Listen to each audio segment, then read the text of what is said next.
स्वातंत्र्य दिनाच्या पार्श्वभूमीवर आणि ऐन उद्या स्वातंत्र्य दिन तोंडावर आलेला असताना सोलापूर महानगरपालिकेच्या समोरील फरशीची दुरावस्था झाल्याचं चित्र पाहायला मिळालं आणि यामुळे वारंवार डागडुजी करून सुद्धा सोलापूर महानगरपालिकेच्या समोरील असं दृश्य पाहायला मिळतंय। त्यामुळे नागरिकांनी नाराजी व्यक्त केली आहे। सोलापूर महानगरपालिकेच्या समोर शारदा देवीच्या पूर्णाकृती मूर्तीच्या परिसरात जैन कारंजे बसवण्यात आले आहे। मात्र कारंजे परिसरातील फरशीची सध्या मोठ्या प्रमाणामध्ये दुरावस्था झाल्याचे चित्र पाहायला मिळत आहे। फरशीचे मोठे स्लॅब जागेवरून हलले असून काही ठिकाणी फरशी उखडलेली आहे। काही भागात चक्क मोठी पोकळी निर्माण झाली आहे।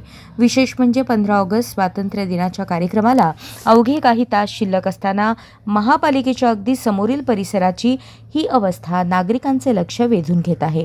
स्वातंत्र्य दिनानिमित्त महापालिका परिसरात नागरिकांची, अधिकारी, कर्मचाऱ्यांची, विविध मान्यवरांची मोठी वर्दळ असते। अशा वेळेस परिसरातील फरशीची दुरुस्ती न झाल्याने अपघाताचा धोका निर्माण झाला आहे। फरशीखालील भाग उघडा पडल्याने पादचाऱ्यांचा पाय अडकण्याची शक्यता आहे। लहान मुले, ज्येष्ठ नागरिक तसेच कार्यक्रमासाठी येणाऱ्या नागरिकांना याचा त्रास होऊ शकतो।